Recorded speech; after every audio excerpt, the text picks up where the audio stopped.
राजन sir आ रहे हैं कि नहीं आ रहे?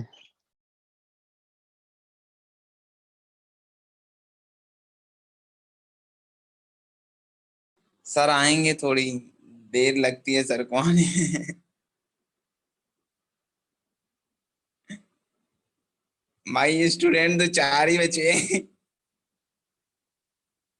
कहा करे भाई, नहीं समझ आ रहा होगा किसी को।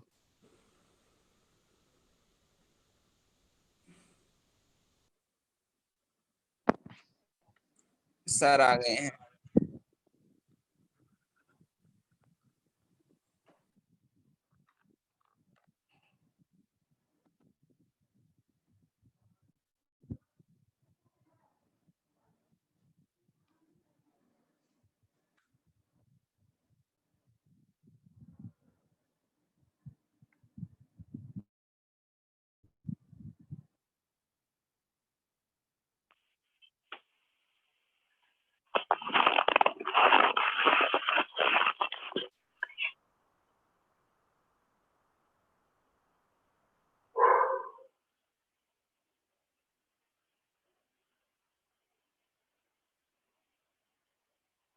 चलिए, बोर्ड प्रॉपर नजर आ रहा है।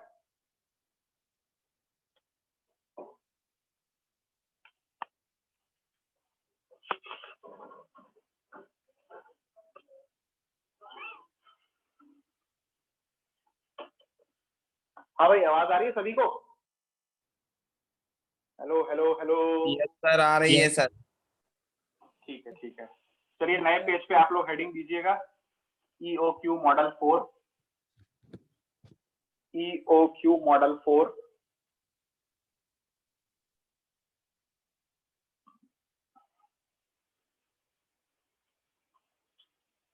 लिखेंगे एजम्पशन। एजम्पशन एजम्पशन में सबसे पहला यूनिफॉर्म डिमांड। Uniform demand. दूसरा, constant production rate. Constant production rate. और तीसरा, शॉर्टेज अलाउड। Shortage allowed.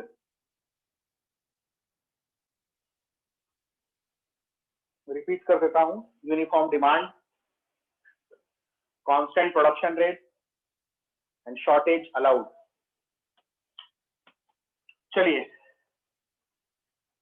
सबसे पहली चीज जो आपको देख के समझ में आ रही होगी कि जिस तरीके से मॉडल 3 जो था वो मॉडल 1 का एक एक्सटेंशन था, जहां पर हमने शॉर्टेज को अलाउ कर दिया था, उसी तरीके से जो ये मॉडल 4 है, ये मॉडल 2 का एक्सटेंशन है। मॉडल 2 आपको याद होगा, जहां पर मैंने आपको बताया था प्रोडक्शन के लिए। अरे माइक थोड़ा सा बंद रखना, ठीक है। मॉडल 2 मैंने आपको समझाया था, जहां पे प्रोडक्शन चल रहा था। महीने की पहली तारीख को आपके पास बिल्कुल भी इन्वेंट्री नहीं थी और आप ग्रेजुअली इन्वेंट्री को बिल्टअप करते थे, ठीक है।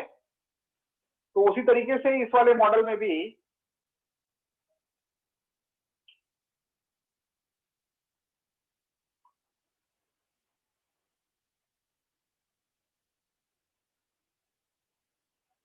इस वाले मॉडल में भी जब हमारा साइकिल स्टार्ट होगा तो हमारे पास कोई भी इन्वेंट्री अवेलेबल नहीं है, और हम जैसे जैसे साइकिल कंटिन्यू करते जाएंगे, प्रोडक्शन करते जाएंगे। अगर मान लीजिए कि मैं T1 टाइम पीरियड तक प्रोडक्शन करता हूं, T1 टाइम पीरियड तक प्रोडक्शन करता हूं और मेरी प्रोडक्शन रेट P है, तो टोटल में जितना बनाऊंगा वो हो जाएगा P इंटू T1। यहां पर मैंने आपको एक बात समझाई थी कि अगर मैं total P into T1 produce कर रहा हूं, तो क्या मेरे पास P into T1 total product inventory में अवेलेबल होगा? नो सर, नहीं होगा। कुछ प्रोडक्ट जो है वो इन्वेंट्री में जाएगा और कुछ मार्केट में सेल हो जाएगा। तो हमारे पास जो एक्चुअल में ट्रायंगल होता है वो ये वाला होता है। This is the maximum inventory. और उसके बाद एक T2 टाइम पीरियड तक ये मैक्सिमम इन्वेंट्री जो है उसको मैं कंज्यूम करता हूँ। ठीक है, सुनते चलिएगा। अब अगर मैंने शॉर्टेज का प्रोविजन दे दिया है तो देखो जिस तरीके से एक दुकानदार जो है वो अगर जियो की सिम को बेचकर उसको शॉर्टेज करके फायदा उठाता है, तो उसी तरीके से जो कंपनी है, जो एक्चुअली कंपनी है जियो कंपनी, वो भी क्या कर सकती है कि भैया उनको भी तो पता नहीं ना कि एक्चुअली डिमांड कितना आएगा मार्केट में। अब हो सकता है कि डिमांड बहुत ज्यादा आ जाए, बहुत हेवी डिमांड आ जाए, तो ऐसे केस में तो बेटर है ना कि एक बार में बहुत ज्यादा माल बना के रख लो।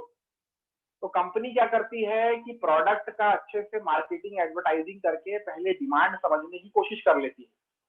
अगर जियो कंपनी को पता चल जाएगा कि अरे यार हर दुकानदार साला 500-500 सिम का ऑर्डर दे रहा है, मतलब एकदम बम्पर लॉन्चिंग है, तो वो क्या करेगा कि इंतजार करेगा, शॉर्टेज रखेगा मार्केट में, सबको हल्ला करने देगा, और जब उसको सबका डिमांड मिल जाएगा तो सबसे हो सकता है कुछ कुछ पैसा लेके एक बार में लार्ज क्वांटिटी में मैन्युफैक्चरिंग कर दे। समझ रहे हैं मेरी बात को? तो यहाँ पर भी हम लोगों ने क्योंकि शॉर्टेज का प्रोविजन दिया है तो हम लोग यहाँ पर भी बैक ऑर्डर लेंगे। कंपनी जो है उसके पास यहाँ पर T2 टाइम पीरियड के बाद इन्वेंट्री समाप्त हो चुकी है, लेकिन कंपनी जो है यहाँ पर प्रोडक्शन स्टार्ट नहीं करेगी, कंपनी यहाँ से बैक ऑर्डर लेगी। ठीक है, तो जिस रेट से डिमांड आ रही थी उसी रेट से अभी भी डिमांड आएगी, और लेट से कि तीसरी टाइम पीरियड तक मैं टोटल जो है बैक ऑर्डर ले लेता हूं। तो ये बन जाएगा मेरा बैक ऑर्डर का इन्वेंट्री IS। समझते चलिएगा। तीसरी टाइम पीरियड के बाद जितना बैक ऑर्डर लेना था मैंने ले लिया। अब मैं क्या करूंगा कि मैं यहाँ पे प्रोडक्शन चालू करूंगा, और प्रोडक्शन चालू करके मैं P रेट ऑफ प्रोडक्शन से फिर से प्रोडक्शन करना स्टार्ट करूंगा, और T4 टाइम तक प्रोडक्शन करूंगा। पहले तो सुनो, पहले T4 टाइम तक प्रोडक्शन करूंगा, और इस T4 टाइम का जो प्रोडक्शन पीरियड है, मेरी बात ध्यान से सुनिएगा, इस T4 टाइम पीरियड में 3 चीजें होंगी।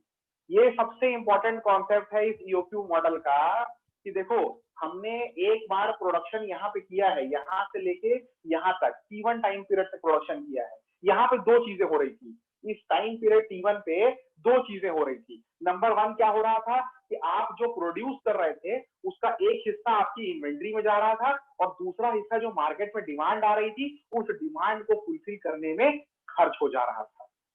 लेकिन ये जो T4 टाइम पीरियड है, ये वो टाइम पीरियड है जिसमें आप नंबर 1 प्रोडक्शन तो कर रहे हैं, लेकिन ये जो प्रोड्यूस्ड क्वांटिटी है इसका 3 हिस्सा हो जा रहा है। ध्यान से मेरी बात सुनिएगा, 3 हिस्सा। इसका सबसे पहला हिस्सा जो है ये जा रहा है इस शॉर्ट इन्वेंट्री को ओवरकम करने में। जो आपने बैक ऑर्डर लिया है, जिन लोगों से आपने पहले भी डील कर लिया है कि भैया आप नाम लिखा के चले जाइए, सबसे पहले जब प्रोडक्शन होगा तो आप ही को प्रोडक्ट मिलेगा। तो मैं कह रहा हूं कि T4 टाइम पीरियड में जो प्रोडक्शन हो रहा है उसका सबसे पहला हिस्सा जाएगा पिछला ऑर्डर को फुलफिल करने में। इस T4 टाइम पीरियड में प्रोडक्शन का दूसरा हिस्सा जाएगा इस T4 टाइम पीरियड में आने वाली डिमांड पे। बहुत इंपॉर्टेंट चीज, इस बात को ध्यान दीजिएगा कि डिमांड जो है ये कभी भी रुकी हुई नहीं है, डिमांड तो कॉन्स्टेंटली आ रही है। कंपनी भले ही प्रोडक्शन बंद कर चुका हो, कंपनी के पास गोदाम में माल न हो, फिर भी मार्केट में डिमांड आ रही है।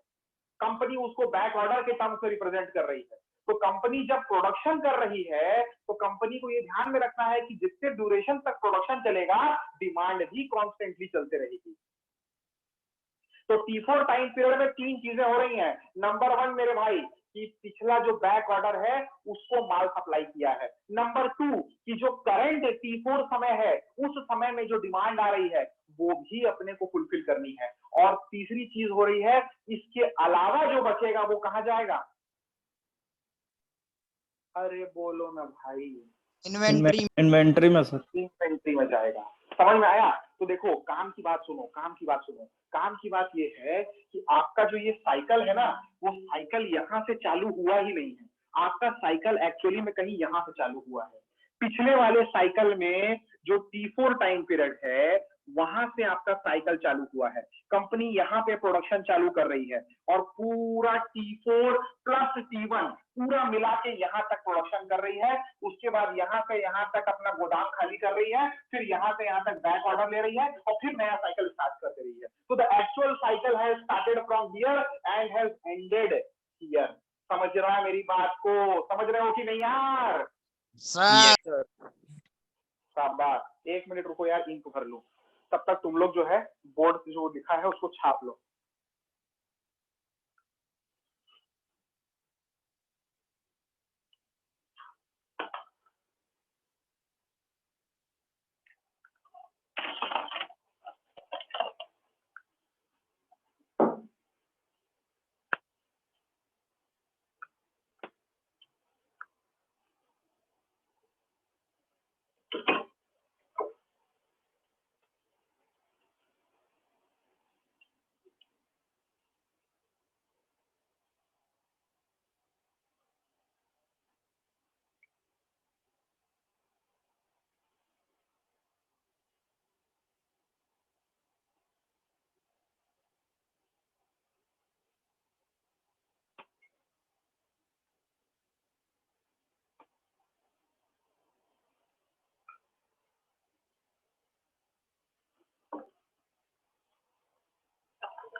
हो गया क्या?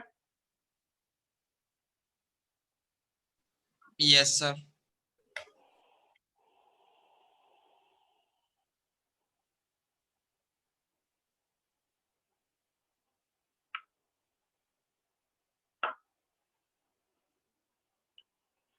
चलिए, तो मेरे ख्याल से मॉडल जो है वो कैसा है, क्या है, ये आपको समझ में तो आ गया है ना?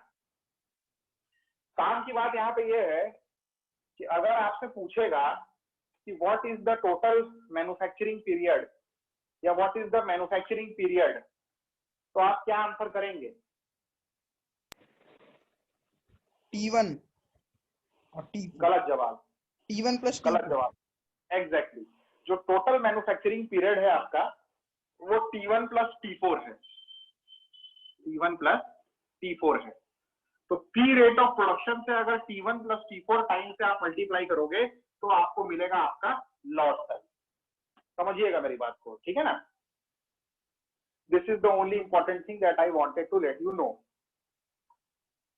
अब अगर मान लो मैं कहता हूं आपसे, ध्यान से सुनिएगा मेरी बात को, ठीक है ना? सर T1 पर अगर मैं T4 तो ऐसे बोला सर। क्या सर T1 प्लस T4 तो ऐसे बोला था, T1 में भी डिमांड मतलब इन्वेंट्री में जा रहा है और यहाँ भी डिमांड फुलफिल हो रही है, तो फिर वहाँ मैं समझा T1 नहीं तू प्लस क्या T4 कैसे लिख दिया? मेरे को कुछ सुनाई नहीं दे रहा तुझे बोल रहा है। हेलो सर मैं तो बोल रहा हूँ। हेलो, बोलना, फिर से बोलना। सर ये T1 प्लस T4 मैंने जो बोला था वो लॉजिक नहीं था सर, आप अपना बताइए। अरे क्या लॉजिक नहीं था भाई? प्रोडक्शन यहाँ पे चालू किया है ना, हाँ सर। तो ये टाइम पीरियड में भी प्रोडक्शन हो रहा है, हाँ समझ गया प्रोडक्शन समझ यहाँ गया। पर भी हो रहा है। तो total time period T1 plus T4। सुनो, अगर मैं आपसे ये बोल दूं कि जितने देर प्रोडक्शन चला उस ड्यूरेशन में टोटल 10,000 प्रोडक्ट बनाए गए, जितने देर प्रोडक्शन चला उसमें टोटल 10,000 प्रोडक्ट बनाए गए और 5,000 प्रोडक्ट मार्केट में बिक गए। फिर से सुनते चलिएगा, मैं कह रहा हूं कि अगर टोटल 10,000 प्रोडक्ट अपन ने बनाया और उस ड्यूरेशन के दौरान जब तक प्रोडक्शन चला 5,000 तो मार्केट में ही बिक गया, तो आपकी इन्वेंट्री में कितना यूनिट प्रोडक्ट बचा?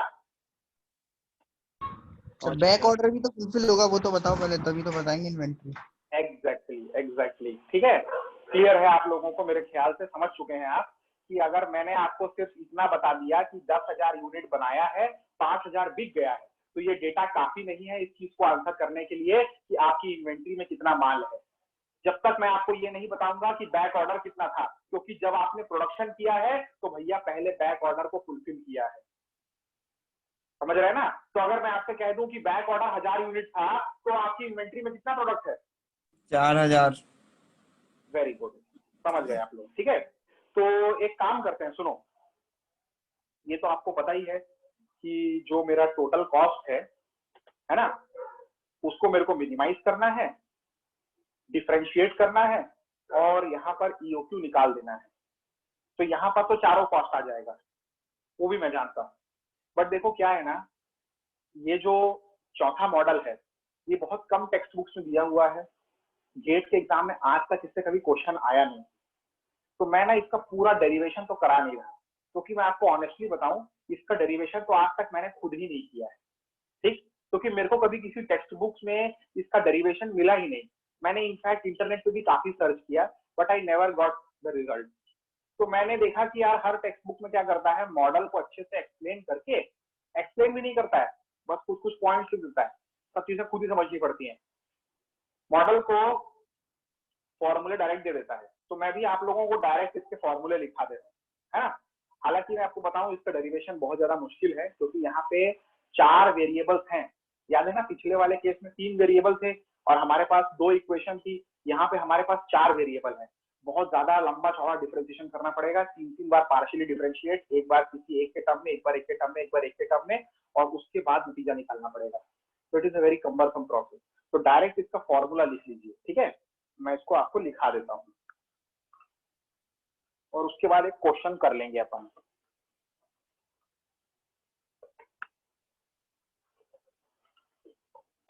यहाँ पर मैं ईओक्यू का फॉर्मूला लिख रहा हूं, ऊपर में जगह जिस हिसाब से बची है, रूट ओवर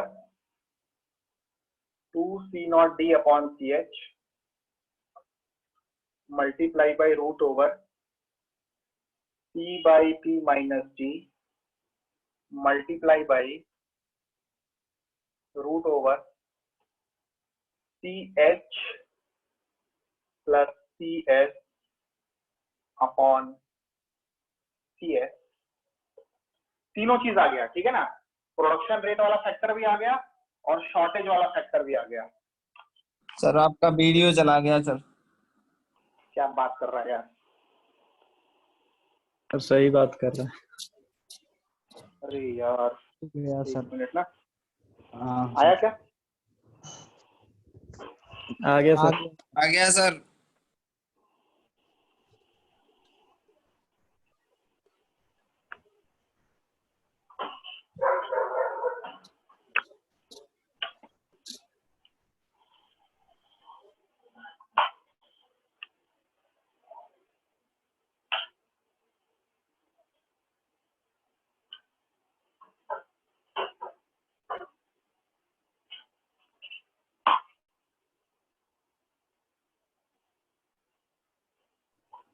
गया, आ गया सर, आ गया फिर से। क्लियर नहीं दिख रहा लेकिन। होगा होगा, 2 मिनट रुक जाओ, फोकस करेगा। ईओक्यू के बाद टोटल कॉस्ट का फॉर्मूला यहाँ पे लिख रहा हूँ, total minimum cost CU into D plus root over 2C0D CH multiply by root over CS by CH plus CS multiply by root over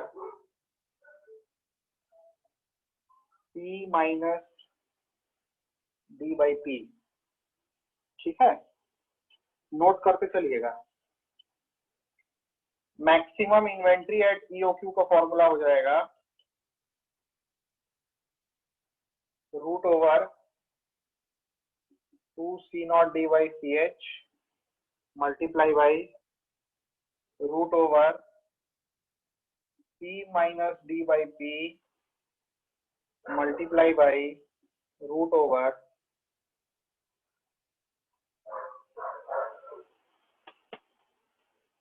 CS upon CH plus CS। ठीक है, जल्दी से इसको नोट कर लीजिए भैया। तब मैं आप लोगों को एक क्वेश्चन देता हूं, उस क्वेश्चन को बनाइए और ये चैप्टर समाप्त।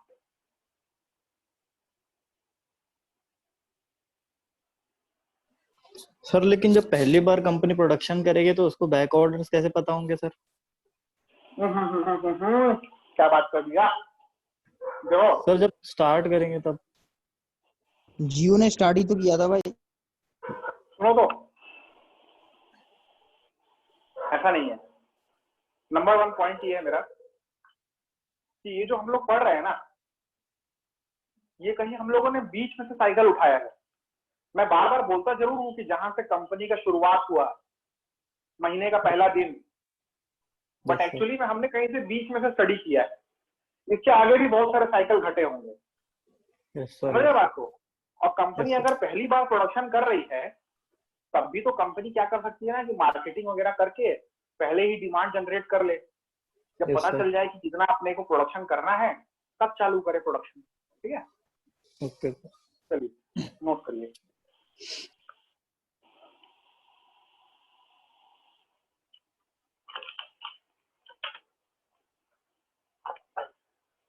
नोट हो गया है क्या?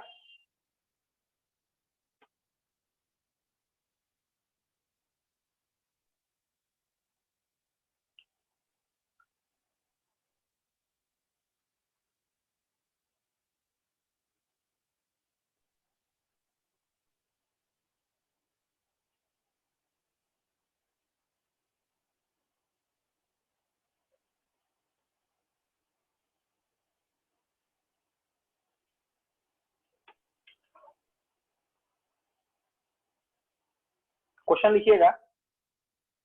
The demand for an item, the demand for an item, the demand for an item is 18,000 units per year, 18,000 units per year, full stop. The company can produce 3,000 units per month. The company can produce 3,000 units per month, comma. Setup cost is rupees 500 per setup. Setup cost is rupees 500 per setup.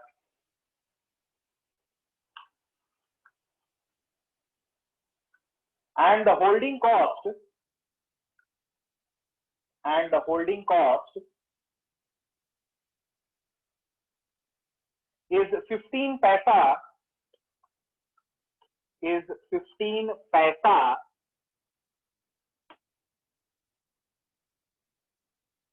per unit per month.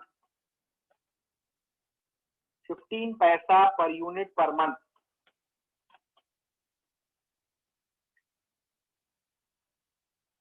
Full stop. The shortage cost is rupees 20. The shortage cost is rupees 20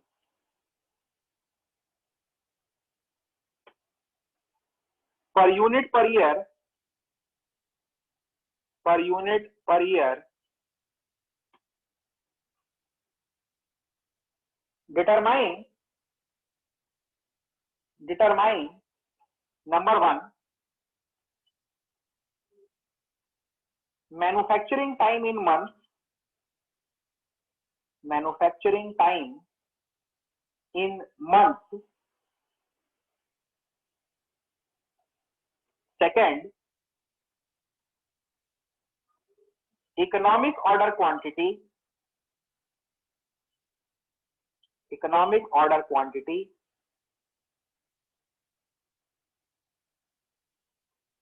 Third,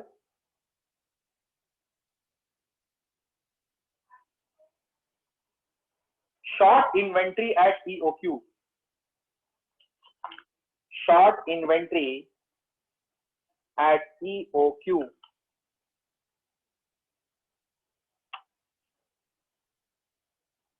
चलिए भाई फटाफट बना दीजिए, जल्दी से इसको खत्म करेंगे, फिर जल्दी से आगे बढ़ेंगे।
किसी का बना क्या?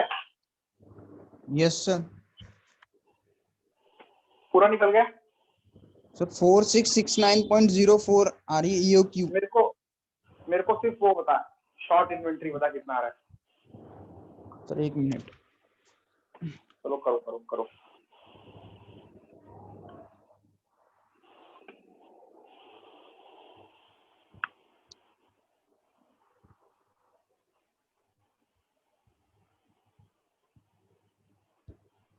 सर 1027.28। मेरे ख्याल से तो गलत आ रहा है, बाकी देखते हैं। ठीक सर। सर 7717। 7717 क्या क्या आ रहा है? शॉर्ट 7717? इन्वेंट्री। अबे यार क्या बात करता है इन्वेंट्री सर। चार ना, नो।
सर मैन्युफैक्चरिंग टाइम कितना आ रहा है? 1.55 month.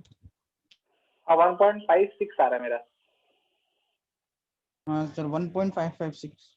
Yes sir, manufacturing time आ रहा है 1.556। ठीक है ठीक है ठीक है। सर शॉर्ट इन्वेंट्री में लास्ट वाला मेरे लिए इम्पोर्टेंट है, जो शॉर्ट निकालेगा मतलब उस मॉडल को समझ गए। करेंगे तो सर ऐसे ही जो EOQ आया, मतलब जितना हम प्रोड्यूस कर रहे हैं उसमें से इन्वेंट्री में चला जाएगा, कुछ कुछ डिमांड भी चला जाएगा, उससे शॉर्ट इन्वेंट्री आ जाएगी। हाँ हाँ ठीक है ना, सही कर रहे हैं। जितना बनाएंगे कुछ इन्वेंट्री में जाएगा, कुछ डिमांड फुलफिल करेगा और कुछ शॉर्ट में आएगा तो माइनस कर। किया तो सही है, बाकी देख आंसर देख। चेक कर लो सर एक बार। आंसर मेरे पास है नहीं, पर तू कितना कुछ तो ज्यादा बता रहा था।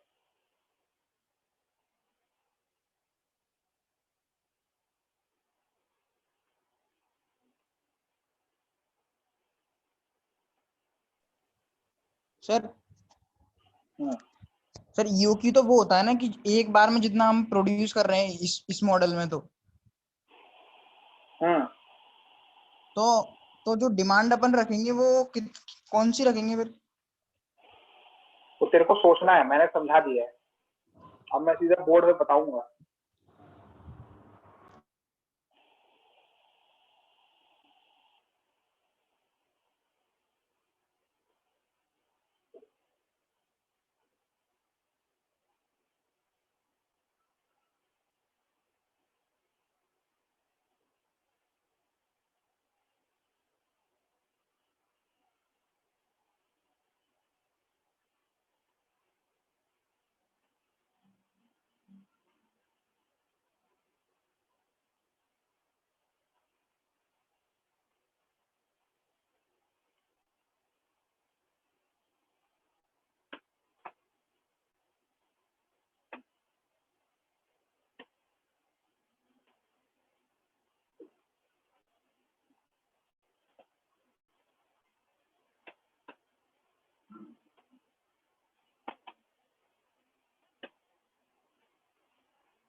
हाँ भाई, किसी और से बना क्या?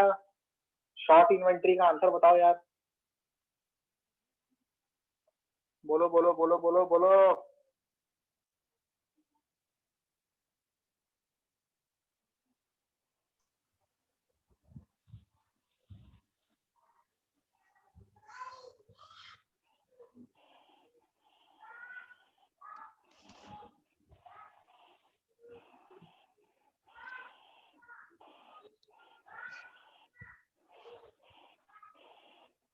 बस साइकिल कीजिए 202.24 नहीं तो आ सकता। मैं बताऊं क्या कि अभी दोगे आंसर? जल्दी बताओ यार। सर बता दो फिर। 202.24 भी आ रहा है एक सन। ऐसा थोड़ी होता है, एक तो खाया होगा ना कोई अच्छे से, इस पे तेरे को भरोसा होगा कि हाँ यही सही है। आओ चलो देखिए, है ना।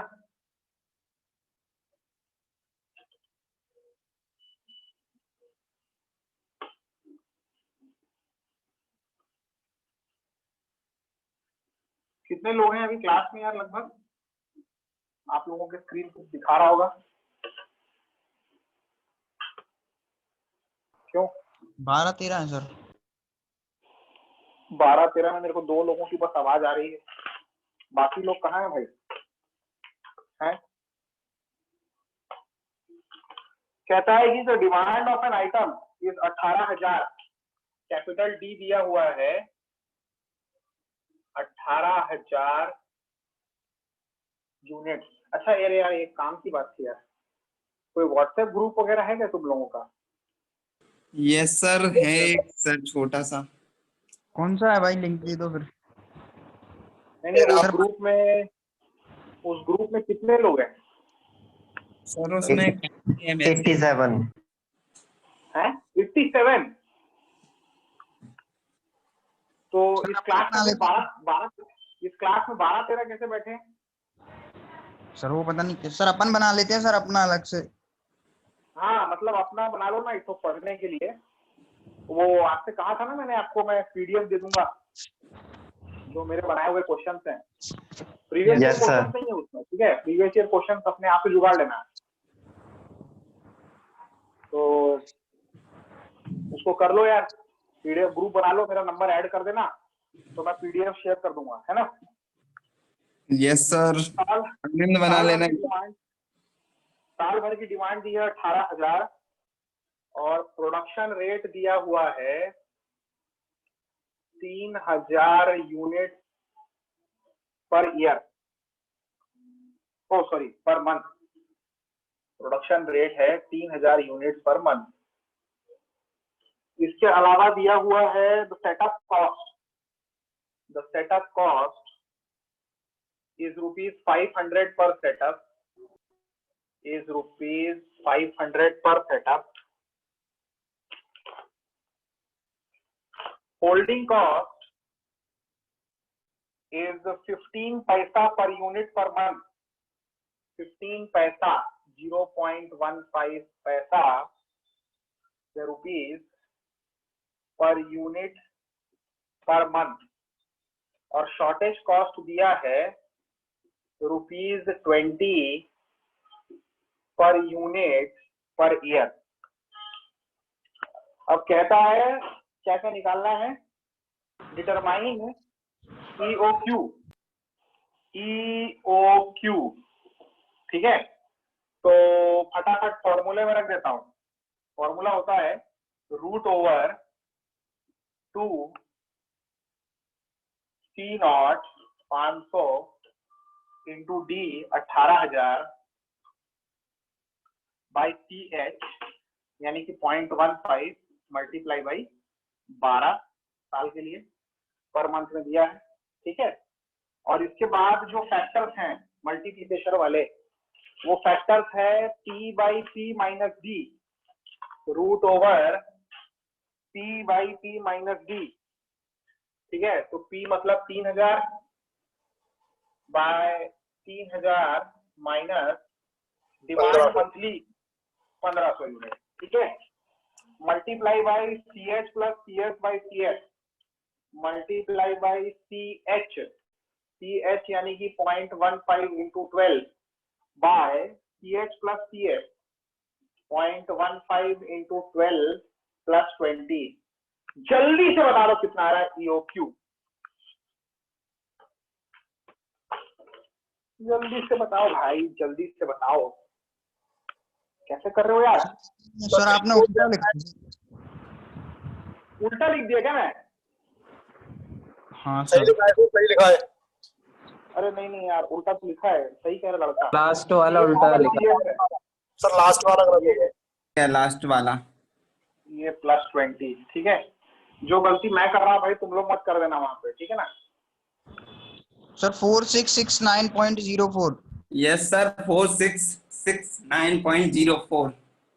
4669.04 यूनिट। चलो बढ़िया से ईओक्यू आ गया अपना। इसके बाद अपने से पूछा है मैन्युफैक्चरिंग टाइम। अपने को पता है कि मैन्युफैक्चरिंग टाइम जो होता है वो होता है T1 + T4। अपने को T1 + T4 निकालना है और अपने को पता है कि इस पीरियड में टोटल अपन कितना बनाते हैं, ईओक्यू के बराबर बनाते हैं। सर अपॉन में तो CS आता है। हाँ भाई कुछ बोला, किसी ने कुछ बोला, आवाज नहीं आई ठीक से, फिर से बोल।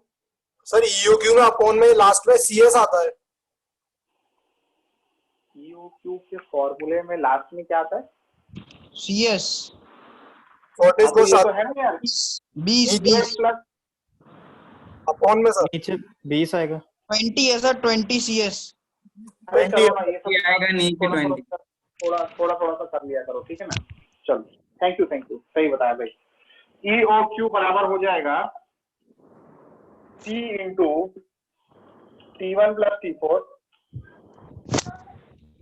ईओक्यू निकाल चुका हूं, ये हो गया 4669 डिवाइडेड बाई प्रोडक्शन रेट दिया है 3000।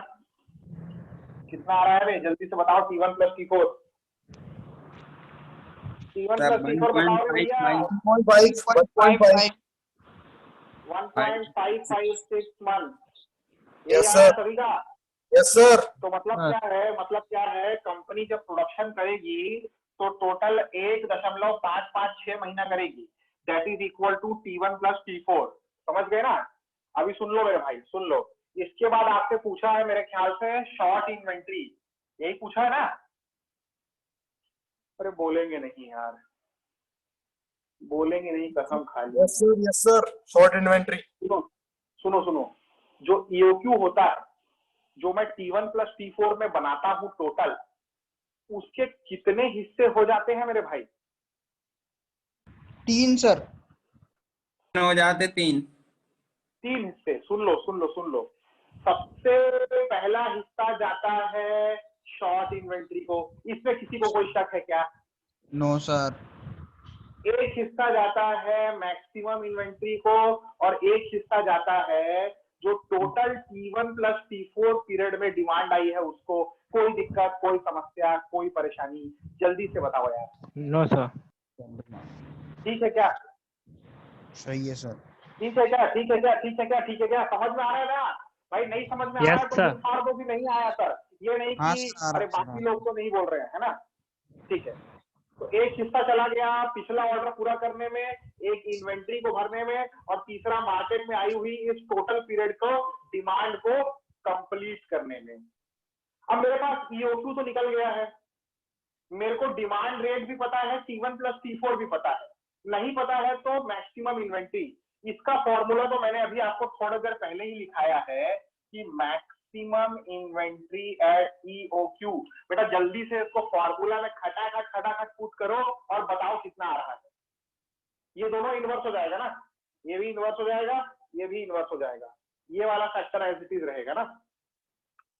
निकाल के बता दो कितना आ रहा है। सर क्या बताना है सर? अबे maximum inventory at EOQ sir 2141.76। 2141.76। बाकी लोग भी जरा जल्दी से बता दो इतना ही आ रहा है कि नहीं आ रहा है। Just confirm this.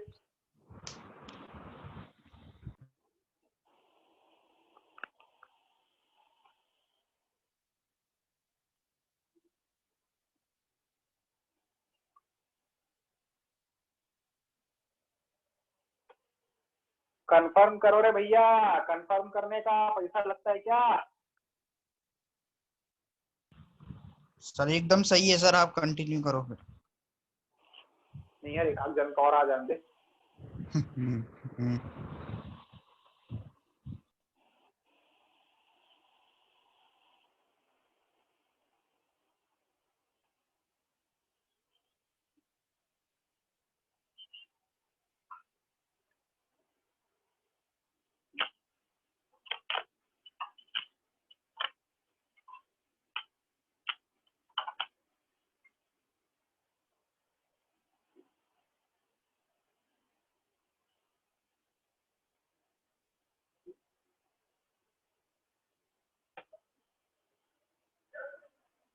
क्या भाई, कोई नहीं बताएगा क्या? कोई निकाल रहा है कि नहीं निकाल रहा है, ये तो बता दो मेरे को।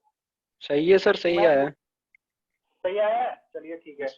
तो 2141.76, ठीक है। तो अब मैं इसको डालता हूं यहाँ पे सीधा शॉर्ट इन्वेंट्री निकालने के लिए। तो शॉर्ट इन्वेंट्री हो जाएगा EOQ 4669.04 minus maximum inventory 2141.76 minus demand rate है 1500 unit per month, 1500 unit per month multiply by कितने महीने प्रोडक्शन चला था, 1.556 month.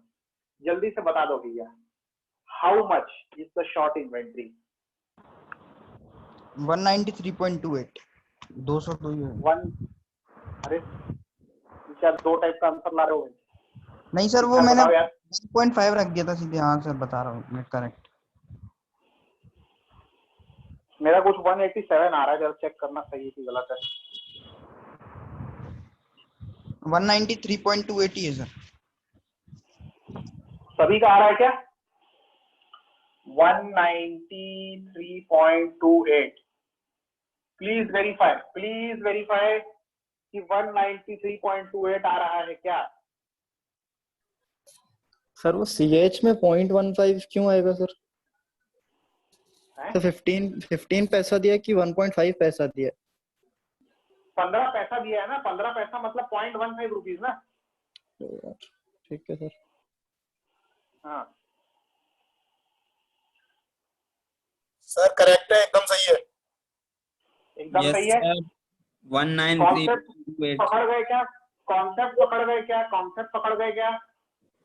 Yes sir, yes sir. पकड़े हैं सर अभी। ठीक है, तो चलो ठीक है, तो मैं अब इसको रब कर रहा हूँ, है ना। और ठीक है सर।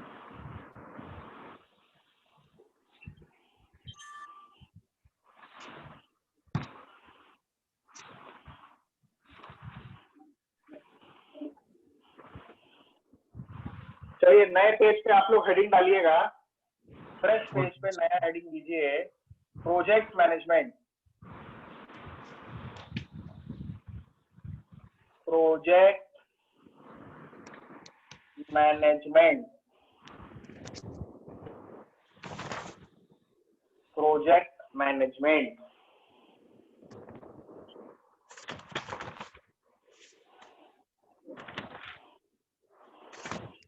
Project management. चलो भाई, कॉपी किताब बंद करो, अपनी अपनी। पूरा फोकस जो है स्क्रीन पे। आंख फाड़ के देखो, कान फाड़ के सुनो, कान, ठीक है, सुनो। प्रोजेक्ट मैनेजमेंट हेडिंग दी है। सबसे पहले तो मेरे को ये बताओ कि प्रोजेक्ट क्या होता है। ये जो शब्द है प्रोजेक्ट, इससे क्या समझते हो? जल्दी बताओ यार। So क्या group होता of है project? activities, the group of activities जो group of activities is project. तो अच्छा, जो एक वेल डिफाइंड ऑर्डर में होनी चाहिए सारी एक्टिविटीज जो हैं एक वेल लॉजिकल डिफाइंड वे में। ऑर्डर में एक्टिविटीज होनी चाहिए लॉजिकल वे में। अच्छा चलो, देखो एक काम करो, आम आदमी की भाषा में बताओ कि ये जो प्रोजेक्ट शब्द है, ये आप लोगों ने जिंदगी में पहली बार कब सुना था? सब लोग छोटे थे सर, जब छोटे थे सर। जब सुना था सर, अगर मैं रोड गलत नहीं हूँ, प्रोजेक्ट आया है सर। अगर सुनो, अबे मेरे को तो जहां तक ध्यान आता है, मैं जब 6th स्टैंडर्ड में था, 6वीं क्लास में था, तो स्कूल में एक तो चालू हुआ था नौटंकीबाजी कि प्रोजेक्ट बनाना है, प्रोजेक्ट फाइल बनानी है ना। हाँ सर, फ्रंट बिल्कुल। पेज बनाना है, एक्नॉलेजमेंट बनाना है, और फ्रंट पेज, एक्नॉलेजमेंट, कंटेंट, आखिरी में बिब्लियोग्राफी, यही सब करते थे ना बे। हाँ सर, यही करते थे। यही सब करते थे, है ना। सुनो, तो बेसिकली क्या होता था ना कि हम लोगों को ना कुछ टास्क दे दिए जाते थे, कुछ एक्टिविटीज दे दी जाती थी कि भैया तुमको जो है फलाना एक्टिविटी नंबर से फलाना एक्टिविटी नंबर तक करना है, और हम लोग वो सारी एक्टिविटी करते थे। याद है ना कि पहले मैथ्स का प्रोजेक्ट होता था, उसमें एक्टिविटी 1 से लेकर 9 तक करना रहता था, उसको अच्छे से लिख लिख के लाते थे फाइल में, सामने अच्छा अच्छा डेकोरेटिव पेज लगा के, पीछे बिब्लियोग्राफी लगा के अच्छे से पूरा फाइल बना के सबमिट करते थे। ठीक है। अच्छा हाँ, मजेदार बात ये भी थी कि हर एक्टिविटी का अपने को डेट भी दिया जाता था कि यार मैडम क्लास में एक्टिविटी 1 कराएगी इस तारीख को, 2 कराएगी इस तारीख को, 3 कराएगी इस तारीख को, और फाइल जो है फाइनली अपने को सबमिट करना है इस तारीख को। ऐसा होता था कि नहीं होता था बे? कि स्कूल गए नहीं, बस ऐसे ही आगे बढ़ के आ गए हो यहाँ तक? सर गए हैं सर। सर होता था। हाँ होता था। चलो सुनो सुनो, तो देखो जो प्रोजेक्ट है ना, इसका अगर मैं ऑपरेशन रिसर्च सब्जेक्ट से रिलेट करते हुए डेफिनेशन बताऊं तो कहता है कि जो प्रोजेक्ट है ना, सुन लो बस मेरी बात ध्यान से सुन लो, प्रोजेक्ट जो है ये एक्टिविटी और इवेंट्स का ग्रुप है। Project is a group of activities and events. अब सवाल ये उठता है कि प्रोजेक्ट अगर एक्टिविटी और इवेंट का ग्रुप है तो क्या होता है एक्टिविटी और क्या होता है इवेंट, समझने की कोशिश करना। जरूरी नहीं है कि सब समझ में ही आ जाए, पर कोशिश तो करना चाहिए। ठीक है ना। क्या होता है एक्टिविटी और इवेंट? सपोज करो कि मान लो कि हाँ चलो मान लो, जैसे इवेंट जो शब्द है ये अपन ऐसा सुनते हैं ना कि आज उसका ये वाला इवेंट है, आज फलाने का बर्थडे का इवेंट है, आज कौन सा पता नहीं सेरेमनी वाला इवेंट है। ऐसा सुनते हैं कि नहीं सुनते हैं? आज वहां पे एक इवेंट रखा गया है ना। सुनो, तो बेसिकली जब अपन कहते हैं किसी का बर्थडे का इवेंट है, बर्थडे का पर्व है, समझना मेरी बात को, तो इवेंट जो होता है इसको अगर मैं हिंदी में समझूं तो इसका मतलब है समय में पल। समय में पल। Whenever I talk about an event, I basically refer it to a time frame, either in future or in past। उससे मतलब नहीं पड़ता। हाँ, लेकिन इवेंट जो है वो समय में पल है। मैं बोलूंगा कि भोपाल गैस ट्रेजेडी वाला इवेंट कब हुआ था, तो आप कहोगे सर 84 में किसी महीने में किसी दिन को हुआ होगा। समझ रहे ना बात को? तो इवेंट जो है वो बेसिकली समय में पल है। मैंने कहा कि यार मेरा जो है ये बर्थ इवेंट, ये जो एक इवेंट था, एक अच्छा पल था समय में, ये कब हुआ था? बर्थ कब हुआ था? तो जो वो बर्थ का जो मेरा इवेंट है वो किसी एक स्पेसिफिक डेट को हुआ। ठीक है। सपोज कर लीजिए कि हम में से कोई है जिसका बर्थडे आज क्या तारीख है यार, 12 अक्टूबर। ठीक है। हम में से कोई है जिसका आज बर्थडे है 12 अक्टूबर। ठीक है ना। तो 12 अक्टूबर जो है उस व्यक्ति विशेष के लिए समय में एक खास पल है जो उसके बर्थडे का इवेंट है। तो इवेंट जस्ट एक समय में पल है, समझिएगा मेरी बात को। Event is nothing but a time moment, a time frame. ठीक। अब देखो, अगर किसी का 12 अक्टूबर को बर्थडे है, अगर किसी का आज 12 अक्टूबर को बर्थडे है, तो सिमिलरली उस आदमी का या उस व्यक्ति का बर्थडे पिछले साल भी 12 अक्टूबर को आया होगा। लेकिन देखो ये जो 12 अक्टूबर है ना, ये तो समय में सिर्फ एक पल है। It is just a time moment, time frame. पर 12 अक्टूबर 2019 का बर्थडे और 12 अक्टूबर 2020 का बर्थडे, अगर किसी व्यक्ति को 19 का बर्थडे मनाने के बाद 20 का बर्थडे मनाना है, तो बेटा उसको पूरा 365 दिन, एक साल अपनी जिंदगी को जीना पड़ेगा। उसको उस एक साल के ड्यूरेशन के अंदर में जो समय 365 डेज उसको इस बर्थ मोमेंट टू मोमेंट के बीच में अलॉटेड है, उस 365 दिन में रोजमर्रा में उसको उस टाइम को उपयोग करना पड़ेगा, चाहे वो सदुपयोग करे चाहे दुरुपयोग करे। समझना मेरी बात को। अगर आप में किसी एक का बर्थडे 12 अक्टूबर 2020 को है और 12 अक्टूबर 2019 का था, तो बेटा पिछले एक साल में आपको अपना समय याद करिए किस तरीके से यूटिलाइज करना पड़ा। कोविड के चक्कर में घर में बैठे रहे, कोविड के चक्कर में ऑनलाइन क्लासेस लेते रहे, कोविड के चक्कर में वजन बढ़ गया है, पेट निकल गया है, पता नहीं फलाना फलाना फलाना फलाना क्या क्या हो गया। So much has happened in this 1 year। तो बेसिकली जो होता है ना, जो जिंदगी है या जो असल में एक्शन है, वो इवेंट टू इवेंट के बीच होता है। समय में जो पल होते हैं उन समय के पल के बीच में ही सारा का सारा एक्शन है, जहां पे हमारा टाइम, जहां पे हमारी एनर्जी, जहां पे पैसा, हर प्रकार का रिसोर्स जो आपके पास है वो आप खर्च कर रहे हो और एक्शन परफॉर्म कर रहे हो। दोज एक्शंस, जो एक्शंस हम परफॉर्म कर रहे हैं हमारी डे टू डे लाइफ में, जहां पर हमारी एनर्जी खर्च हो रही है, हमारा समय खर्च हो रहा है और हमारा पैसा भी खर्च हो रहा है, these actions are called as activities। ठीक है, समझिएगा बात को। तो event are nothing but moment in time, समय में पल है, और वो समय के पल से लेके समय के पल तक पहुंचने के लिए हम बीच में जितना भी रायता फैलाते हैं वो सारी की सारी एक्टिविटीज है। और एक्टिविटीज और इवेंट्स का अगर एक अच्छा खासा ग्रुप क्रिएट हो जाए, मैं आपको बताऊं, आपकी पूरी की पूरी लाइफ एक प्रोजेक्ट है। आप देखो किस तरीके से, हमको पता होता है कि लड़का 2.5 साल का होगा, उसको प्रेप स्कूल में या प्री स्कूल में डाल देंगे, 3.5 साल का होगा नर्सरी में डाल देंगे, 4.5 साल का होगा KG1, 5.5 साल KG2, 6, 6.5, 6.5 साल तक साले को एक क्लास 1 में एंट्री मार देनी है। उसके बाद 12 साल तक एक एक क्लास उसको आगे बढ़ते चले जाना है। फिर वो 4 साल बीटेक करेगा, बीटेक जरूर करेगा चाहे उसका नौकरी लगे ना लगे, सुनते चलना। बीटेक करने के बाद 3 साल उसको जॉब करना है, नहीं तो 1 साल झक मार के गेट की तैयारी करनी है। पता नहीं जो भी उसकी किस्मत में होगा बेचारा, जैसा भी चने चबाने होंगे चबाएगा।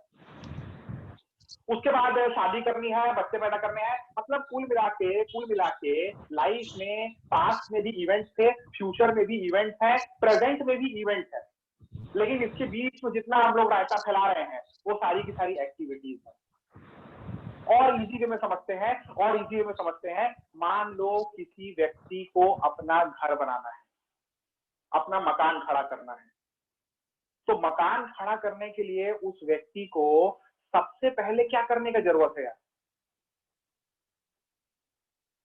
अरे अबे तुमको अपना मकान बनाना है, सबसे पहला काम क्या करोगे? जमीन खरीदना है सर। अबे अगर दृढ़ निश्चय कर लिया है कि मकान बनाना है तो सबसे पहले तो मकान बनाने के लिए जमीन चाहिए। अब जब डिसाइड कर लिया हो कि जमीन लेना है तो थोड़ा सा दिमाग चलाओगे और सोचोगे कि किस टाइप की जमीन चाहिए। जाके 4 लोगों से बात करोगे तो पता चलेगा कि उत्तर मुखी और क्या बोलते हैं पूरब मुखी जमीन खरीदना, पश्चिम और दक्षिण वाली मत ले लेना। अच्छा, जमीन का फ्रंट जो है देखना 25 से 30 फीट होना चाहिए, 25 फीट से कम नहीं होना चाहिए। समझना मेरी बात को। इस टाइप का जितना भी एक्टिविटीज है ये तो तभी जनरेट होता है जब मैं किसी एक प्रोजेक्ट को हाथ में लेता हूँ। मैंने अगर एक बार डिसाइड कर लिया मकान बनाना है तो फिर कितने सारे एक्टिविटीज करने हैं। जमीन पहले ढूंढनी है, ढूंढने के बाद जमीन का रेट फाइनल करना है, रेट फाइनल करने के बाद पैसे का इंतजाम करना है, पैसे का इंतजाम हो गया, बैंक से लोन निकाल के खूब सारा काम वाम पेपर वर्क करके जाके किसी दिन रजिस्ट्रार ऑफिस में जाके तहसील ऑफिस में जाके रजिस्ट्री की डेट निकलवानी है, फिर जाके उस जमीन का रजिस्ट्री करवाना है। रजिस्ट्री करवाने के बाद जमीन का नगर निगम में जाके सारा का सारा पेपर वर्क, पता नहीं 50 तरीके के कागज होते हैं, लैंड यूज के कागज, नजूल के कागज, पता नहीं क्या क्या कागज है ना, वो सारे के सारे पेपर वर्क वगैरह इकट्ठा करके फाइल बना के नगर निगम में परमिशन के लिए डालना पड़ता है कि मैं अपना घर बनाना चाहता हूँ। आर्किटेक्ट से ड्राइंग करवाना पड़ता है, ठेकेदार से अलग अलग ठेकेदार से बात करके रेट लेना पड़ता है। समझना मेरी बात को। उसके बाद कहीं जाके भूमि पूजन वूजन करके जमीन का खुदाई उदाई चालू करके घर बनाने का काम चालू होता है। तो देखो ध्यान से सुनना मेरी बात को। अगर घर बनाना है तो क्या मैं बिना जमीन खरीदे डायरेक्ट जमीन की रजिस्ट्री करवा सकता हूँ क्या? नहीं, नो सर, नहीं करवा सकता। देंगे सर। अगर मैंने जमीन खरीदी नहीं है तो क्या मैं डायरेक्ट जाके जमीन में गड्ढा खोद के फाउंडेशन का काम करवा सकता हूँ क्या? नहीं सर, नहीं करवा सकता। तो कुल मिला के बेटा याद रखना इस बात को कि प्रोजेक्ट के अंदर में एक्टिविटीज का एक सीक्वेंस होता है, एक रीजनेबल सीक्वेंस होता है। आपको उन एक्टिविटीज को उसी सीक्वेंस में करना है। कुछ एक्टिविटीज पहले होंगी, कुछ एक्टिविटी उसके बाद होगी। जब तक जमीन का रजिस्ट्री नहीं हो जाता तब तक जमीन का पेपर आप नगर निगम में पुट अप नहीं कर सकते। जब तक जमीन का पेपर नगर निगम में पुटअप करके परमिशन नहीं मिल जाएगा तब तक घर बनाने की प्रक्रिया चालू नहीं कर सकते। जब तक फाउंडेशन का काम नहीं कर लोगे तब तक ब्रिक वर्क का काम नहीं चालू होगा। जब तक ब्रिक वर्क नहीं कर लोगे तब तक आपकी स्लैब नहीं डलेगी। जब तक स्लैब नहीं डलेगी तब तक पोताई तो दूर का बात है। तो प्रोजेक्ट में एक्टिविटीज का एक सीक्वेंस है और ये जो एक्टिविटीज है ये प्रोजेक्ट के अंदर में एक गिवन मोमेंट ऑफ टाइम पे स्टार्ट होती है और एक गिवन मोमेंट ऑफ टाइम पे खत्म होती है। अगर मैं आपसे कहूं कि जमीन खरीदना है तो जिस दिन से आप जमीन खरीदने की प्रक्रिया के पीछे भिड़ जाएंगे, आप ब्रोकरों से बात करने लगेंगे, आप अपने दोस्तों से बात करने लगेंगे, आप गाड़ी उठा के शाम को घर आने के बाद जगह जगह अलग अलग मोहल्ले का चक्कर मारने लगेंगे कि आपको आपके हिसाब का प्लॉट मिल जाए, जमीन मिल जाए। उस तारीख से आपने अपना एक्टिविटी स्टार्ट कर दिया है। अगर मैं बोलता हूं कि आज आपने सोचा कि घर बनाओगे तो 12 अक्टूबर से ही आपका जो एक्टिविटी है प्लॉट खोजने का वो स्टार्ट हो चुका है। और जिस दिन आप उस जमीन की रजिस्ट्री करा लोगे, जिस दिन आप उस जमीन को परचेज करके रजिस्ट्री करा के अपने नाम पे चढ़वा लोगे, उस दिन आप कहोगे कि हाँ भैया जमीन से रिलेटेड जो एक्टिविटी है वो तो मैंने समाप्त कर ली। तो इवेंट्स बेसिकली समय में पल है, टाइम मोमेंट्स है। टाइम मोमेंट्स के बीच में ही सारा खेल है और वही खेल, वही एक्शन आपका रिसोर्स, आपका एनर्जी, आपका टाइम, आपका पैसा कंज्यूम करेगा। और जैसे जैसे ये एक्टिविटीज एक सटीक इवेंट चालू होके सटीक इवेंट से खत्म होके एक सीक्वेंस में चलते चले जाएंगी, अल्टीमेटली एक दिन ऐसा आएगा जब सारी एक्टिविटीज, सारे इवेंट्स खत्म हो जाएंगे और आप फाइनली अपना गृह प्रवेश का इवेंट को करके उस घर में प्रवेश कर देंगे और आपका प्रोजेक्ट कंप्लीट हो जाएगा। समझ में आ रहा है मेरा बात? Yes, sir. सुनो। तो देखो हेडिंग दवाई है हमने प्रोजेक्ट मैनेजमेंट। प्रोजेक्ट क्या होता है हमने समझ लिया। It is basically a group of activities and events जहां पे एक्टिविटीज को एक सर्टेन स्पेसिफिक रीजनेबल ऑर्डर में किया जाता है और जिस समय सारी एक्टिविटी इवेंट समाप्त हो जाए हमारा प्रोजेक्ट जो है हम लोग उसको कंप्लीटेड या एग्जीक्यूटेड मान लेते हैं। सुनते जाइएगा। प्रोजेक्ट मैनेजमेंट का मतलब है मैनेजमेंट को घुसेड़ देना प्रोजेक्ट में। मैनेजमेंट को घुसेड़ने का मतलब है कि आपके प्रोजेक्ट में जितनी भी रिसोर्सेस इन्वॉल्व हैं, मैंने कहा था ऑपरेशन रिसर्च का मतलब है optimization, best possible use, best possible solution. तो प्रोजेक्ट मैनेजमेंट का मतलब है कि प्रोजेक्ट में लगने वाला जितना भी रिसोर्स है, चाहे वो आपका धन हो, चाहे आपका समय हो, चाहे आपकी एनर्जी हो, कैसे इसका बेहतरीन इस्तेमाल किया जाए। वो क्या था 3 इडियट्स का डायलॉग, घंटे का पूर्ण इस्तेमाल। समझ रहे हैं ना बात को? तो उसी तरीके से कैसे एक गिवन प्रोजेक्ट को, मकान बनाने की प्रक्रिया को कम से कम समय में, कम से कम पैसे में, प्रॉपर क्वालिटी के साथ, मिनिमम एनर्जी खर्च करके समाप्त करना जो है यही कहलाएगा प्रोजेक्ट मैनेजमेंट। क्लियर है क्या सभी को? Yes sir. है ना? तो अब हम लोग जो है इसमें आगे बढ़ते हैं, है ना? तो ये जो चैप्टर है प्रोजेक्ट मैनेजमेंट, समझिएगा मेरी बात को, इसमें हम लोगों को बेसिकली 2 मेथड्स पढ़ने हैं। पूरा जो चैप्टर है वो 2 ही मेथड्स है, ऐसा नहीं कि मैं कुछ छोड़ छाड़ के पढ़ा रहा हूँ।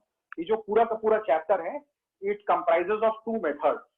One is called as the critical path method, जिसको हम लोग CPM कहते हैं, and other one is called as PERT, that is program evaluation and review technique. ठीक है? तो ये 2 मेथड हम लोगों को पढ़ने हैं। अब ये 2 मेथड क्या है? ये प्रोजेक्ट मैनेजमेंट को या किसी प्रोजेक्ट को मैनेज करने की 2 टेक्निक है। प्रोजेक्ट को मैनेज करने की 2 अलग अलग टेक्निक है। एक टेक्निक कहलाती है CPM, एक कहलाती है PERT। अब सवाल ये आया कि भैया 2 टेक्निक क्यों? Why 2 technique? Why not 1? The reason is कि प्रोजेक्ट जो होते हैं ना, यहाँ पर भी एक झोल है। प्रोजेक्ट भी दो प्रकार के होते हैं। एक कहलाता है डिटर्मिनिस्टिक प्रोजेक्ट, सुन लो बात, एक कहलाता है डिटर्मिनिस्टिक प्रोजेक्ट। अब यार मेरे से गड़बड़ हो गया है, अभी याद आया मेरे को, चलो बता देता हूँ। जो इन्वेंट्री मॉडल चैप्टर है ना, उसमें मैंने आपको डिटर्मिनिस्टिक मॉडल तो चारों करा दिए, एक प्रोबेबिलिस्टिक मॉडल भी है, छोटा सा 10 मिनट का टॉपिक है, ठीक है ना, उसको कल करा दूंगा। आज ये चालू कर चुके हैं, बीच में इसको बंद करके उसको चालू करने का कोई मतलब नहीं बनेगा। बहुत छोटा सा टॉपिक है, उस पर एक क्वेश्चन करना रहेगा, वो कॉन्सेप्ट अपने को समझ में आ जाएगा, ठीक है ना। तो उसको कल बता दूंगा, याद दिला देना। समझ रहे हो कि नहीं समझ रहे हो? Yes sir. Yes sir. ठीक है, यस सुनो सर। सुनो सुनो सुनो सुनो सुनो। तो मैं क्या कह रहा था कि प्रोजेक्ट ना दो टाइप के होते हैं, एक होता है डिटर्मिनिस्टिक प्रोजेक्ट और दूसरा होता है प्रोबेबिलिस्टिक प्रोजेक्ट, ठीक है। सुनते चलिएगा। सवाल आता है कि डिटर्मिनिस्टिक प्रोबेबिलिस्टिक प्रोजेक्ट है क्या। देखो, जैसे ना घर बनाने का प्रोजेक्ट है, मकान बनाना है, मकान बनाने का जो प्रोजेक्ट है ना, अब आप समझिएगा मेरी बात को। आम आदमी जो होता है, आम आदमी घर भी बनाएगा आम आदमी जैसा ही। अगर आप अपने मोहल्ले में चक्कर मार के घूम के आएंगे तो एकदम रईसी और बड़े बंगले इस टाइप के मकान तो बहुत कम होंगे, इक्का दुक्का। मैक्सिमम लोगों के मकान कैसे, ऐसा मैक्सिमम डुप्लेक्स या सिंगलेक्स, 3 बेडरूम, 2 बेडरूम, मैक्सिमम कोई बहुत थोड़ा सा अपर मिडिल क्लास में है तो 4 बेडरूम। समझना मेरी बात को, है ना। एक कार रखने की जगह, एक मोटरसाइकिल रखने की जगह, 2 टॉयलेट, एक छोटा किचन, एक ड्राइंग रूम, इतने में एक आम आदमी का मकान सिमट जाता है। तो अगर आप देखोगे ना, तो पूरा का पूरा जो रियल एस्टेट का इंडस्ट्री है वो सारा ऐसे ही काम करता है। कहीं पे अपार्टमेंट बन रहे होंगे तो या तो 2 BHK होगा या 3 BHK होगा आम आदमी के लिए। एकदम से कोई 4 BHK 5 BHK जो है वो नहीं बना रहा है। क्यों नहीं बना रहा है? क्योंकि यार अमीर आदमी को थोड़ी बनाया गया अपार्टमेंट, अमीर आदमी तो बंगला बनाएगा ना यार। समझना मेरी बात को ना।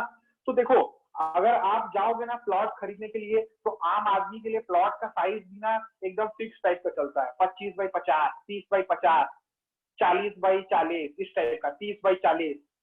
समझना मेरी बात को, है ना। 1000 स्क्वायर फीट, 1200, 1500, इतना बकबक इसलिए कर रहा हूँ क्योंकि मैं एक नया घर अभी बनवा रहा हूँ, है ना। तो 1000 स्क्वायर फीट, 12, क्या हुआ? हेलो, किसी ने कुछ पूछा? नो सर, कोई ने कुछ नहीं पूछा।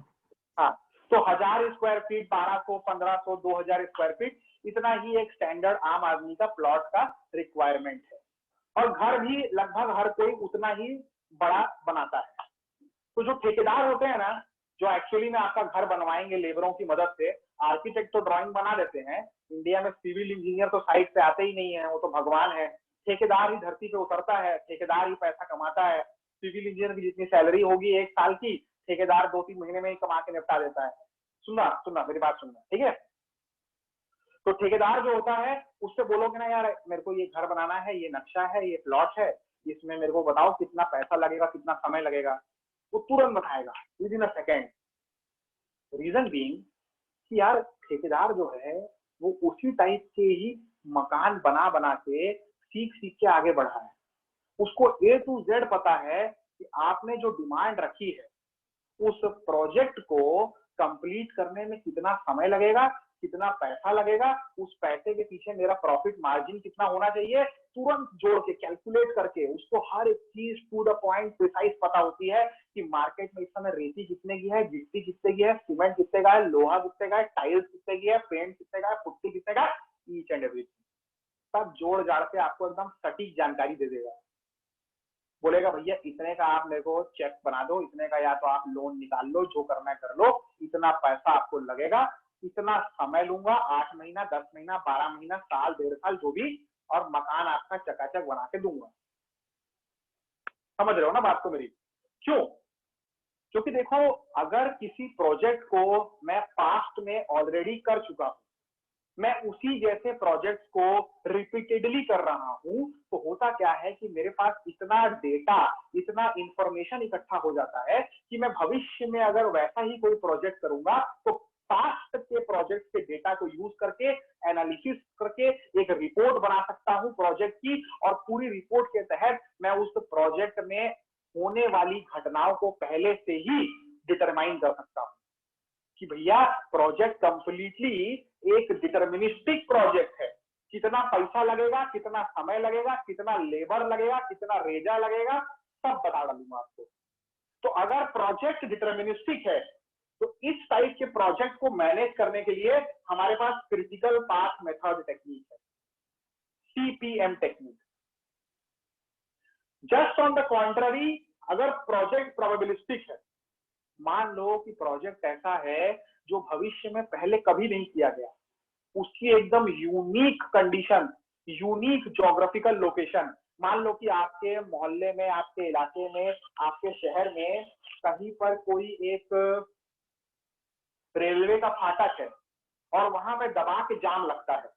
अब क्या करना है कि या तो वहां से एक अंडरग्राउंड पैसेज बनाना है या एक ओवर ब्रिज बनाना है।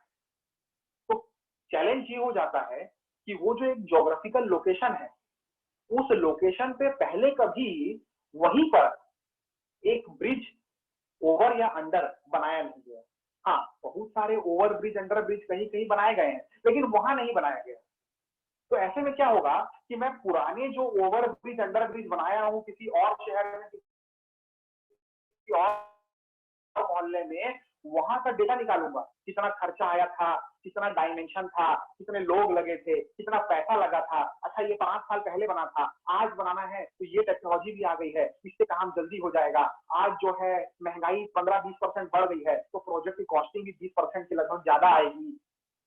इस तरीके से पास्ट में किसी एक रिफर्ड प्रोजेक्ट, रिफरेंशियल प्रोजेक्ट, रिफरेंस वाले प्रोजेक्ट से मैं डेटा निकाल के कोशिश कर सकता हूं, मैं फिर कहता हूं, मैं कोशिश कर सकता हूं कि अपने इस नए वाले फ्लाईओवर और अंडर ब्रिज के प्रोजेक्ट में कितना पैसा लगेगा, कितना मेरे को रिसोर्स लगेगा, इसका अनुमान लगा लूं, अंदाजा लगा लूं। लेकिन मैं एग्जैक्टली इस चीज को डिटरमाइन नहीं कर पाऊंगा, मैं एग्जैक्टली हिसाब बना के नहीं दे पाऊंगा कि इतना रुपया लगेगा, इतना समय लगेगा, क्योंकि वो जो ज्योग्राफिकल लोकेशन है वो एकदम यूनिक है। हो सकता है कि वहां पे बहुत ट्रैफिक आता हो सकता है कि वो बहुत क्राउडेड हो सकता है कि वहां पे नीचे की सॉइल बहुत ज्यादा भुरभुरी हो सकता है कि सॉइल की स्ट्रेंथ बहुत कम हो, फाउंडेशन के काम में बहुत ज्यादा समय लग जाए। जब तक मैं उस रियल लोकेशन में एक्चुअली में काम नहीं करूंगा, तब तक मैं नहीं बता पाऊंगा कि कितना समय लगने वाला है। और जब तक वो प्रोजेक्ट कंप्लीट नहीं हो जाता, मैं अंदाजे में चल सकता हूं कि हाँ भैया लगभग अंडर ब्रिज बनने में 5 करोड़ लगेगा, लेकिन एग्जैक्ट नहीं बोल सकता। हो सकता है 5 करोड़ लगे, हो सकता है 5 करोड़ से ज्यादा लग जाए, हो सकता है 5 करोड़ से कम लग जाए। तो जहां पर मैं अंदाजे पे आ जाऊंगा ना, वहीं का मतलब होता है प्रोबेबिलिटी। प्रोबेबिलिटी का मतलब है ना संभावना, हो भी सकता है, नहीं भी हो सकता है, समझना आपको। तो अगर मेरा प्रोजेक्ट जो है वो प्रोबेबिलिस्टिक है, तो इस टाइप के प्रोजेक्ट को मैनेज करने के लिए जो टेक्निक है उसे हम लोग कहते हैं PERT technique, program evaluation and review technique. कि प्रोग्राम को पहले इवैल्यूएट किया जाएगा, फिर रिव्यू किया जाएगा, और उसके बाद उस टेक्निक को लगा के उसको मैनेज किया जाएगा। समय बताओगे, एग्जैक्ट टाइम बताओ, बताओगे? सर 6:30 सर 22 6:30 6:22 ठीक ठीक ठीक, आगे बढ़ते हैं, आगे बढ़ते हैं।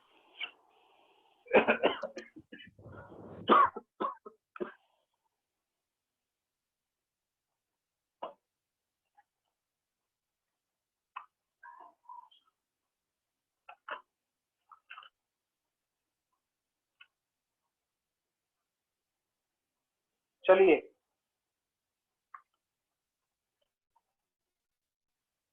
लिखेंगे अपनी अपनी कॉपीज में।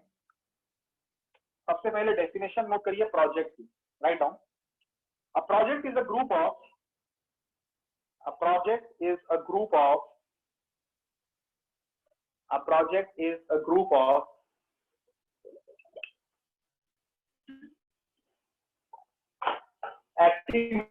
and events. A project is a group of activities and events. A project is a group of activities and events where some of the activities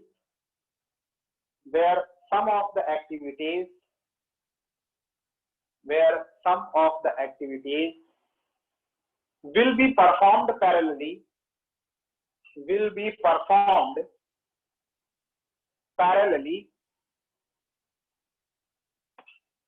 where some of the activities will be performed parallelly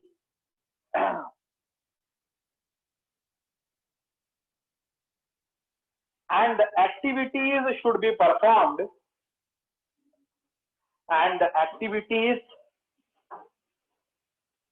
be performed in a reasonable order, and the activities should be performed in a reasonable order.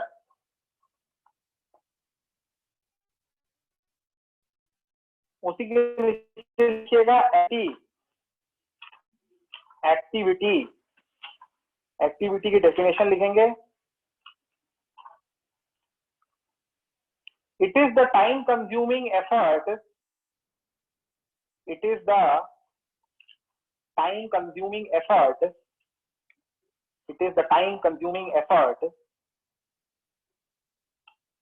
represented by a line. It is the time consuming effort represented by a line with an arrowhead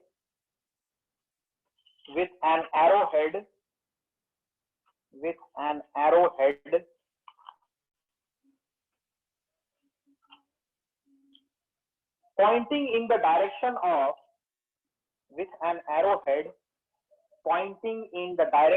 of progress of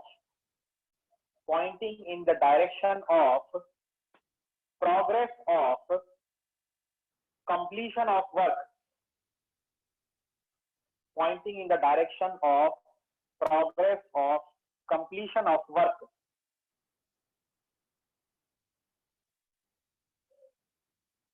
Next लिखिएगा event.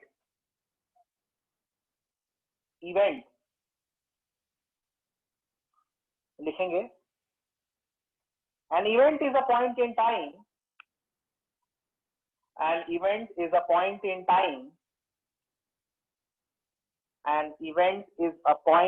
time where one or more activities. An event is a point in time where one or more activities start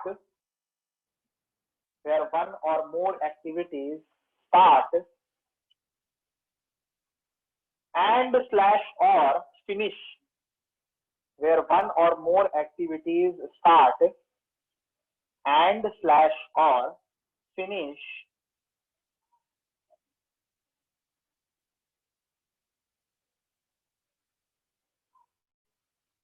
full stop.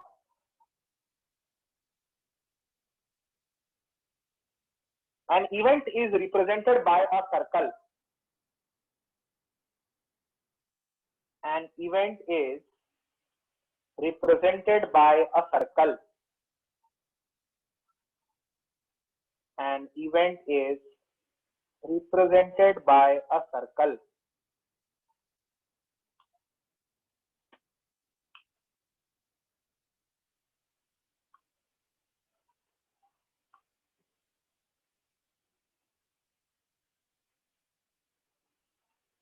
Next line पे heading दीजिएगा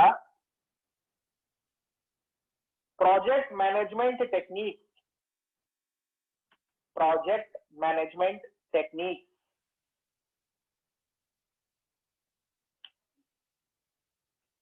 सबसे पहला लिखिएगा CPM, CPM bracket में critical path method, critical path method.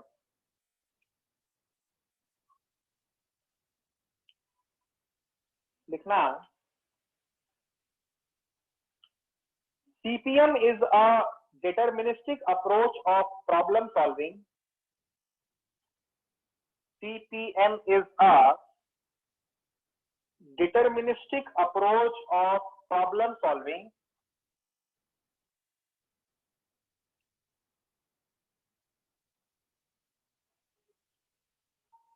full stop.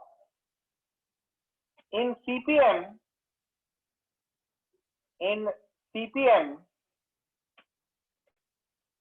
the exact time of completion,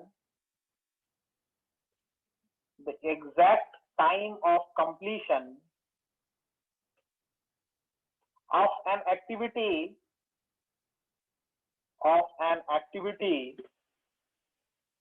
is known, KNOWN, known.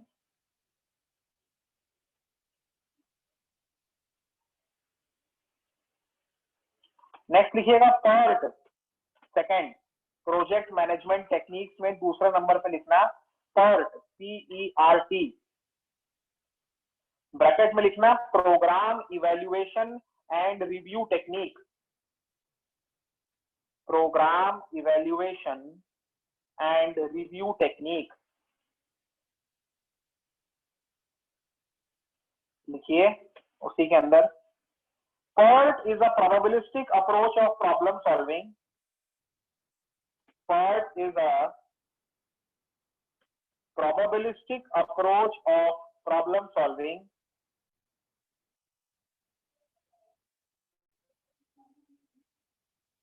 PERT is a probabilistic approach of problem solving, comma. It is used when exact time of completion. It is used when exact time of completion of an activity is unknown. It is used when exact time of completion of an activity is unknown. Is unknown.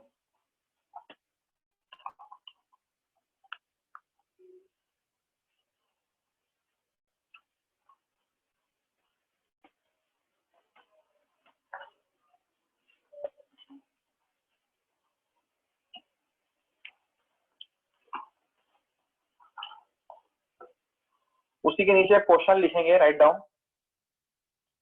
सीधा question लिखिए।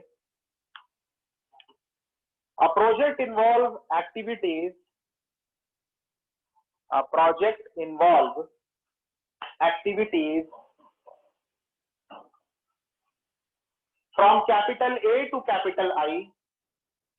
A project involve activities from capital A to capital I, comma. The precedence relationship, the precedence, PRECEDENCE, the precedence relationship are as follows. The precedence relationship are as follows, and the time required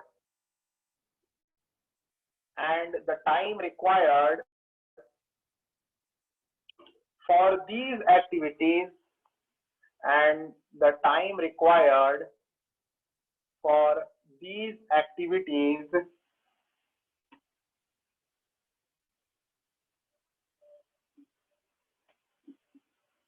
are given in the table below. Are given in the table below.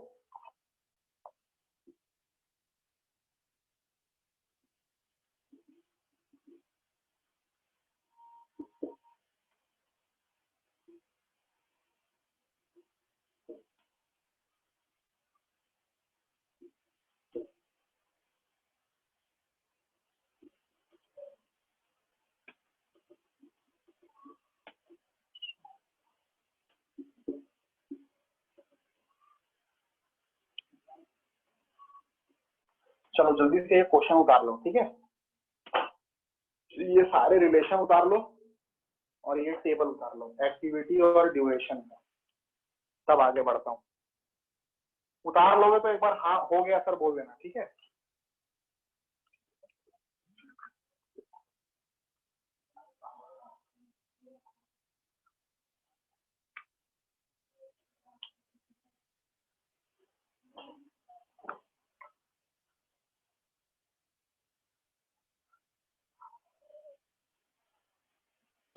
हो गया sir. हो गया sir.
चलो भाई देखो, हम लोगों को प्रोजेक्ट मैनेजमेंट की टेक्निक पढ़नी है, सीपीएम और पर्ट। अब सीपीएम और पर्ट जो दो टेक्निक्स हैं, इन टेक्निक्स को अगर हमें अप्लाई करना है तो हमें एक चीज बहुत अच्छे से आनी चाहिए, और वो कहलाता है नेटवर्क डायग्राम। नेटवर्क डायग्राम सुन लो पहले, ठीक है।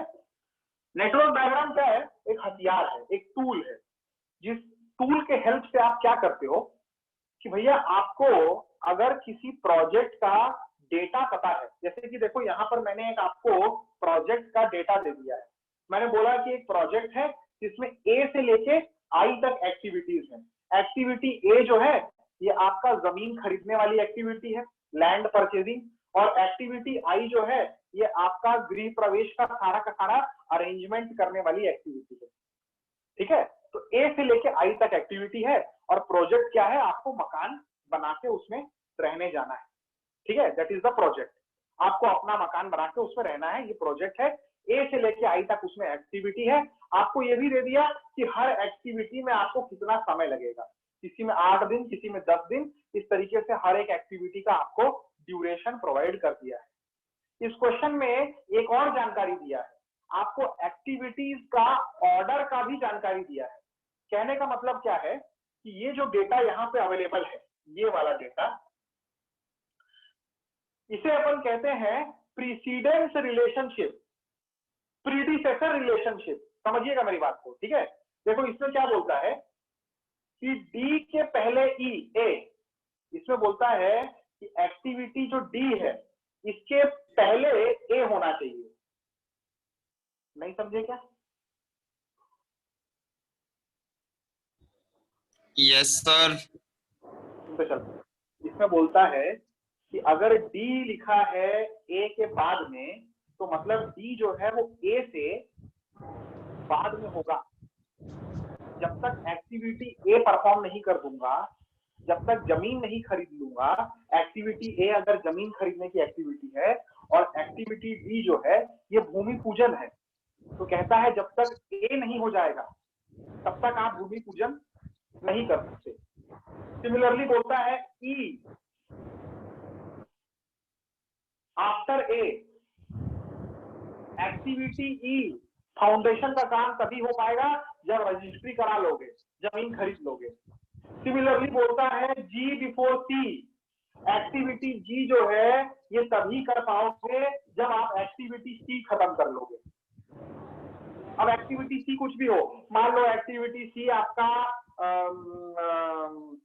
प्लास्टर करने का काम हो, और एक्टिविटी जी है आपका पोताई करने का काम। तो पोताई तभी कर पाओगे जब प्लास्टर हो जाएगा। तो इस तरीके से आपको यहाँ पे हर एक्टिविटीज का प्रीसीडेंट रिलेशनशिप दिया हुआ है कि किस एक्टिविटी के पहले कौन सी एक्टिविटी हो जानी चाहिए।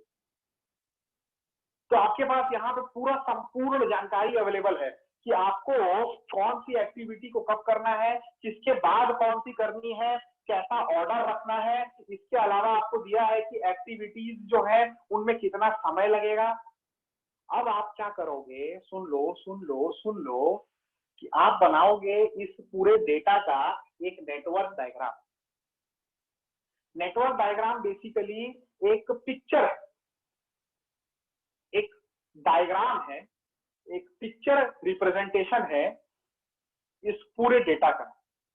अगर मैंने वो डायग्राम बना लिया ना तो मेरे को बार बार इस डेटा को देखने की जरूरत नहीं पड़ेगी। मैं वो डायग्राम देख के बता सकता हूं कि कौन सी एक्टिविटी कब चालू हुई है, कौन सी एक्टिविटी के बाद क्या चालू हुआ है, किसमें कितना समय लगा है, और प्रोजेक्ट पूरा का पूरा किस तरीके से चालू होके किस तरीके से खत्म हो रहा है।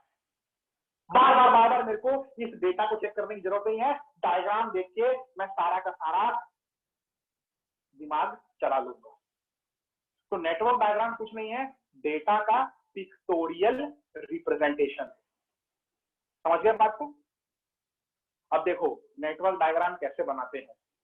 This is very very very very important. यहाँ पर बिल्कुल भी आप कंसंट्रेशन अपना लूज नहीं करेंगे। मैं जो पॉइंट्स आपको सिखाऊंगा बताऊंगा उसको एकदम ध्यान से देखिएगा, बहुत आपके काम आएगा आगे चल के, क्योंकि बिना नेटवर्क डायग्राम के बेटा इस चैप्टर को आगे पढ़ने का कोई बेस ही नहीं होगा।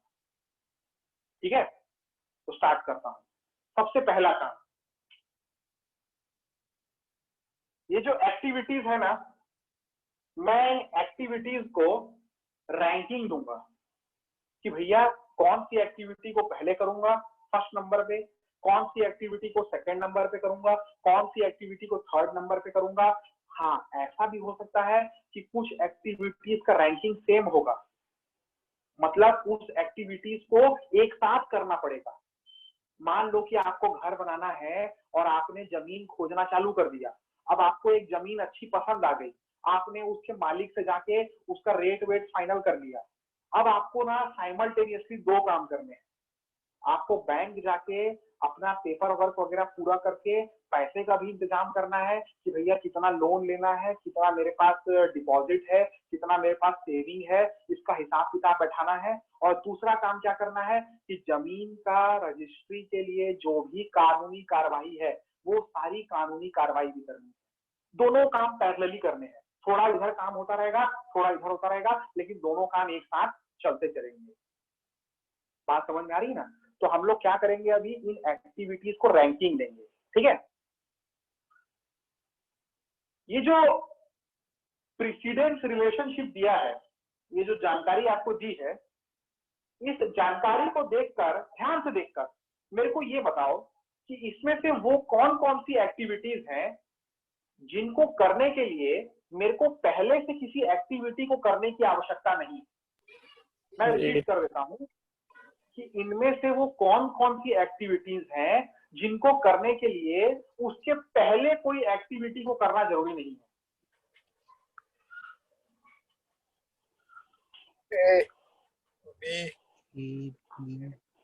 Sir A B C A और B. Very good, very good. इसने आंसर दिया है A B C, very good. देखिए मैंने कहा था ये वाली एक्टिविटी वो है जिसके पहले ये होना चाहिए, ये वो है जिसके पहले ये होना चाहिए, ये वो है जिसके पहले ये होना चाहिए। पर मेरे को ये बताओ कि यहाँ पे डी आ गया, E F G H I भी आ गया, पर यहाँ पे कहीं पर भी इस प्लेस में जिनके पहले कुछ होना चाहिए ए बी या सी आया क्या? नहीं आया सर। नहीं आया, वेरी गुड। मतलब कुल मिला के ए बी सी जो एक्टिविटीज हैं इनके पहले किसी एक्टिविटी को करना जरूरी नहीं है। ऐसी एक्टिविटीज जिनके पहले कोई एक्टिविटीज नहीं है, जो किसी एक्टिविटी पर डिपेंड नहीं कर रही, ये एक्टिविटीज कहलाती हैं इंडिपेंडेंट एक्टिविटीज। Independent activities. और सुन लो, इंडिपेंडेंट एक्टिविटीज जो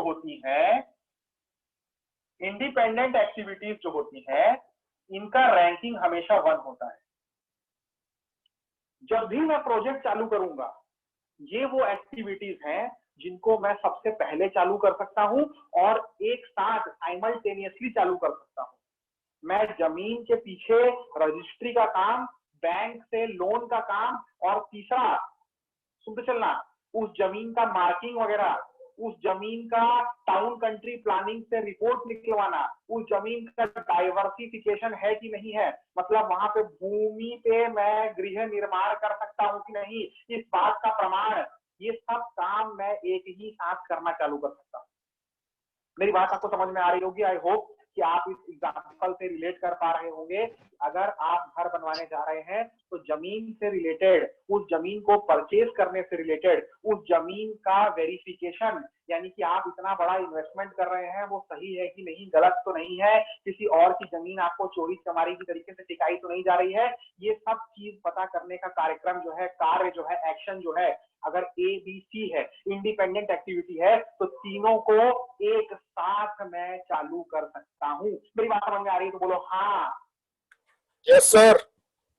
चलिए सुनो, तो अब मैंने इन तीनों को फर्स्ट रैंक दे दिया। ABC के बाद आती है बारी D की। मेरे को ये डायग्राम देख के बताओ, डेटा देख के बताओ, एक्टिविटी D कौन सी एक्टिविटी पे डिपेंड करता है? ए पे सर। सर ए। एक्टिविटी D डिपेंड करता है A पे। अब एक्टिविटी A का रैंकिंग अगर फर्स्ट है और मेरे को पता है कि D एक्टिविटी A के बाद ही हो पाएगा, तो A का रैंकिंग 1, तो D का रैंकिंग कितना? 2। मेरे को बताते जाओ, E का रैंकिंग कितना? 2। शाबाश, E भी A पे डिपेंड कर रहा है। A का रैंकिंग 1, तो E का भी 2। F का बताओ भाई, F का बताओ, जल्दी से बताओ। सर 3 की 2। 3। सुनो। F जो है किस पे डिपेंड कर रहा है? D पर और B पर। F जो है, वेरी गुड, लड़का एकदम समझ गया। देखो F जो है ये 2 पे डिपेंड कर रहा है, B पे भी और D पे भी। अगर B के रेस्पेक्ट में देखूंगा तो B का 1 है, F का क्या होना चाहिए? 2। लेकिन अगर D के रेस्पेक्ट में देखूंगा तो D का 2 है, F जो है D के बाद होना चाहिए। तो अगर D का 2 है तो F का कितना होना चाहिए? 3। तो बेटा अगर मैंने यहाँ पे 3 रैंकिंग दे दिया, तो अब तो ये B के बाद भी हो गया और D के बाद भी हो गया। मेरी बात समझ में आ रही कि नहीं आ रही यार? बोलो जल्दी से। सर। G का बताओ, G का।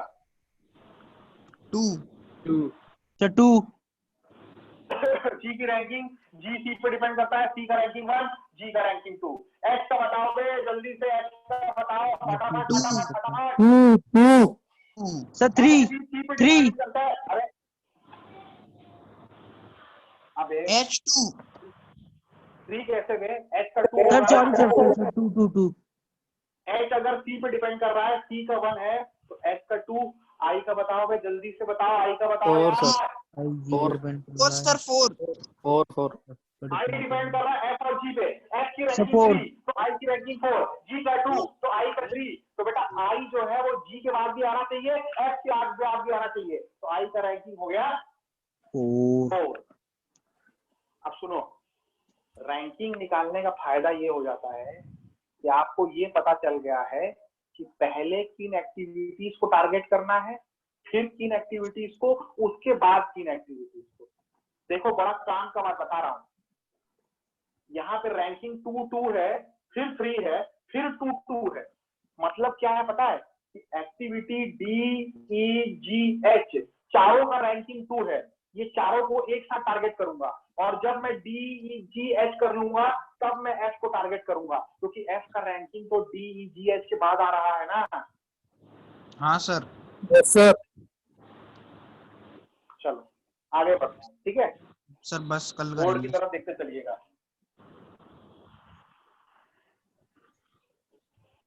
कल करेंगे 50 होने वाली। चलिए ठीक है।